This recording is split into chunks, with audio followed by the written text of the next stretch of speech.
Hello students, today we will start 6th chapter, that is acids, bases and salts. First of all, what are acid? We will discuss then different type of acids and property and uses of the acids. So let us discuss what are acids. Acids come from Latin word that is acidus. The meaning of acidus is sour in taste. Let for example, if we take lemon juice, its taste is sour. Then raw mango, it's also sour. Curd, it's also sour. It means these things, lemon, raw mango, curd, all have some kind of acid in them. That's why their taste is sour. We see these things come from plants or animal. The means acid can be a plant product or a animal product. So the acid we get from plant or animal, they are natural acids and we call them organic acids. And organic acids are weak acids. That's why we are able to take them. ये जो weak acid होते हैं इनका name जो है अलग अलग substance के अंदर अलग होगा. जैसे कि लेमन जूस के अंदर जो एसिड होता है उसे हम सिट्रिक एसिड बोलते हैं. देन जो रॉ मैंगोज होते हैं उनके अंदर जो एसिड होगा उसे हम कहते हैं टार्ट्रिक एसिड. अब जो कर्ड है, it contain acid called lactic acid. So the organic acid may be of different types. So here in your book a table is given. Let us see that table here. Name of the acid and substance in which it is found. You have to learn. Like vinegar contain acetic acid, amla, citrus fruits, they contain ascorbic acids which are rich in vitamin C. Then citrus fruit like lemon, oranges, etc., they contain citric acid. Then ants sting or bees sting, they also contain acid in their stings, that is called formic acid. Then milk, I have sour milk or curd, I have told you, lactic acid. Then gastric acid present in our stomach, you have learned in first chapter, that is HCl or hydrochloric acid. Apple contain malic acid, spinach oxalic acid, tea tannic acid, and tamarind or grapes, raw mango all contain tartric acid in them. From this table we have seen that different substances we eat contain different type of acids in them. So you have to learn these acids. Now there are another kind of acid that are called mineral acid. The mineral acids are the acids which we get from the mineral sources present in the earth.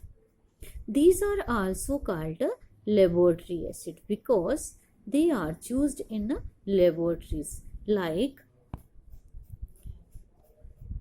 HCl, H2SO4 or HNO3, hydrochloric acid, sulfuric acid and nitric acid. These are mineral acid and we call them inorganic acid. They are very strong acids. They are used in laboratories, that's why they are also known as laboratory acids. Out of these, the H2SO4, that is sulfuric acid, is the strongest one. सबसे जो strong है ये है sulphuric acid. And this acid is found in our stomach and help in digestion of food. You have read about this. Now, an acid can be concentrated or dilute. What do you mean by concentrated and dilute? Depending upon the amount of water. मतलब कि उनके अंदर water की presence कितनी है।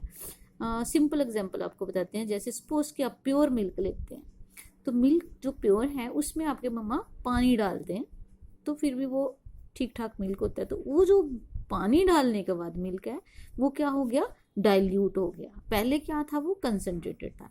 Same way ये जो acids होते हैं, जैसे ये स्ट्रॉन्ग एसिड्स होते हैं, HCl, H2SO4 या HNO3 नाइट्रिक एसिड, जो भी ये बहुत स्ट्रॉन्ग होते हैं और इनको हम क्या करते हैं, वाटर मिक्स करके इनको डाइल्यूट कर सकते हैं।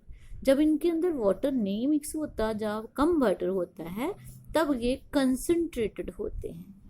और जब इसके अंदर हम वाटर डालते हैं तो ये क्या बन जाते हैं, डाइल्यूट एसिड बन जाते हैं। समझ आया आपको कि कंसंट्रेटेड और डाइल्यूट एसिड का क्या मतलब हुआ, जिसके अंदर क्या है, depending upon the presence of water, उनके अंदर कितना वाटर है। अगर ज्यादा वाटर है then it's dilute acids. Okay, so we have seen that acid can be strong and weak. The strong acids were laboratory acid or the inorganic acid, and weak acids are the organic acids. So let's come to the proper the strong acids are cause severe burn. Okay, so organic acids are generally weak and inorganic acids are organic acid, organic acids are weak and inorganic acids are strong. Now properties क्या है acids की। जो acid हैं सोर होते हैं test के अंदर, सभी acid. Then these turn blue litmus to red. ये लिटमस क्या है, ये अभी आप नेक्स्ट पढ़ोगे। इंडिकेटर्स होते हैं, दो तरह के इंडिकेटर्स होते हैं, एक होता है ब्लू और एक रेड। ये जो एसिड होते हैं उसके अंदर अगर हम ब्लू लिटमस को डालें तो वो अब रेड कलर शो करवाता है। Then these conduct electricity can pass through the acids. These are corrosive in nature. Strong acids can destroy paper, cloth, wood, etc. जो corrosive होने की वजह से इन सबको वो खराब कर सकते हैं। These also corrode metals such as iron and aluminium. इनको अगर आपने देखा होगा कि जो मेटल्स होती हैं उनके अंदर उनके ऊपर एसिड पड़ जाए तो वो क्या हो जाती हैं, खराब हो जाती है। इसीलिए हम हमेशा लेबोरेटरीज के अंदर एसिड्स को ग्लास की बॉटल्स के में या कंटेनर्स में रखते हैं ताकि वो उनको क्रोड ना कर सकें। तो these are soluble in water because हमने देखा कंसनट्रेटेड एंड डाइल्यूट का केस देखा, तो वो क्या है, वाटर के अंदर सोलेबल है। देन इनकी प्रॉपर्टीज देखिए केमिकली। अगर ये जो एसिड्स हैं मेटल्स के साथ रिएक्ट करें तो ये बनाएंगी साल्ट एंड हाइड्रोजन गैस जो है रिलीज होगी। जैसे जिंक जो है मेटल है, उसके साथ हम हाइड्रोक्लोरिक एसिड का रिएक्ट करवाएं तो जिंक क्लोराइड बनेगा, साथ में हाइड्रोजन गैस रिलीज होगी। इसी तरह से आयरन के साथ हाइड्रोजन रिलीज होगी। Then acid react with carbonate. Carbonate आपको मैंने पढ़ाया था अभी पिछले चैप्टर में, CO3 जिसके साथ लिखा हो, जैसे सोडियम कार्बोनेट है।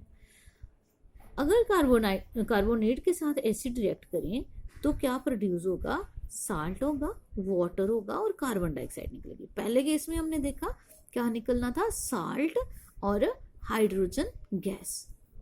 मेटल्स के साथ क्या बनाएंगे, साल्ट एंड हाइड्रोजन गैस। अब कार्बोनेट के साथ क्या बनाएंगे, salt, water and carbon dioxide. Sodium chloride जो हम खाते हैं नमक, then water, then carbon dioxide. Next है acid when react with base give salt and water. तो बेस क्या होता है, सिंपली बताती हूँ आपको कि जिनका टेस्ट जो है बिटर होता है। तो HCl और सोडियम हाइड्रोक्साइड, और ये जो सोडियम हाइड्रोक्साइड है ये क्या है, बेस है। बेस को भी हम डिटेल में बाद में पढ़ेंगे, जस्ट आप इतना याद रखो। वैसे OH हाइड्रोक्साइड जितने भी होते हैं वो बेस होते हैं। तो ये क्या करेंगे, जो सोडियम जो है क्लोरीन के साथ मिल जाएगा। आपको आपने देखा था कैसे मिलते हैं, वो वैलेंसीज में बताया था।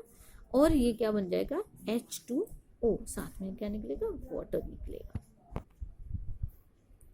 सो जूसेस ऑफ एसिड्स क्या हैं, जो HCl है उसका जूस जो है इंडस्ट्रीज के अंदर होता है, हीटिंग अप्लायंस में, और डिपॉजिट्स जो है मेटल्स के ऊपर या किसी चीज़ के ऊपर जो बॉयलर्स वगैरह होते हैं उनको निकालने के लिए इसका जूस होता है। और ये जो है एज अ क्लीनिंग एजेंट भी काम करता है, जैसे सिंक और सेंट्रीफ्यूगर्स को भी क्लीन करने के काम आता है। देन सल्फ्यूरिक एसिड, मैंने बताया था कि स्ट्रॉन्गेस्ट एसिड होता है, इसको हम किंग ऑफ केमिकल्स भी बोलते हैं। क्यों, क्योंकि ये तो बहुत सारे जैसे कार बैटरीज वगैरह इसमें यूज़ होता है, और paints, drugs, dyes and fertilizers वगैरह को बनाने के काम आता है। That's why it is called king of chemicals. Then nitric acid जो है, जो गोल्ड का काम करते हैं, वो लोग जो है गोल्ड को और सिल्वर के ऑर्नामेंट्स को क्लीन करने के लिए नाइट्रिक एसिड्स का यूज़ करते हैं। ये भी फर्टिलाइजर्स एंड जैसे कि अमोनियम नाइट्रेट वगैरह फर्टिलाइजर का को बनाने के काम आता है। देन एसिटिक एसिड जो है, ये वीक एसिड ये जो है यूज़ होता है कहाँ, हम विनेगर जिसे हम बोलते हैं, फूड में हम आप खाते हो नूडल्स वगैरह उसमें भी डलता है। देन एसिड जो है, ये जो है एसिटिक एसिड, ये क्लीनिंग के विंडो वगैरह क्लीन करने के काम आता है, और स्टेन्स वगैरह जो है फर्नीचर कारपेट वगैरह पे लगे होते हैं उनको निकालने के काम आता है। देन आपने देखा होगा कि बहुत सारी चीज़ों के अंदर विनेगर डालते हैं तो वो ख़राब नहीं होती हैं। वो ख़राब क्यों नहीं होती है, क्योंकि जो माइक्रो ऑर्गेनिज्म हैं वो एसिड के अंदर उनकी ग्रोथ जो है स्लो हो जाती है, तो इसलिए हम चीज़ों को प्रिजर्व करने के काम में भी एसिड को लाते हैं। देन है एसिड रेन। ये एसिड रेन क्या है, हम एयर के अंदर बहुत सारी gases like sulphur dioxide, carbon dioxide, nitrogen dioxide वगैरह जो है होती हैं। तो जब रेन होती है, बारिश होती है, तो जो वाटर के साथ मिक्स होकर ये जो गैसेस होती हैं ये एसिड बनाती हैं। जैसे कि सल्फर डाइऑक्साइड बनाएगी सल्फ्यूरिक एसिड, या नाइट्रिक एसिड बनाएगी नाइट्रोजन डाइऑक्साइड। तो इस तरह से जब ये बारिश एसिड वाली, ये कहाँ पे होंगी, ये वाली गैसेस जो मैंने बताया, वहाँ जहाँ पे बहुत सारी इंडस्ट्रीज होंगी, तो उस एरिया के अंदर एसिड रेन होने के बहुत ज़्यादा चांसेस होते हैं, जो कि बहुत ज़्यादा डेंजरस है हमारे प्लांट्स के लिए और हमारी बिल्डिंग और मोनूमेंट्स के लिए। That's all about the acid. You have to give reading and learn all the name of the acid present in your book given in the different tables. Thank you.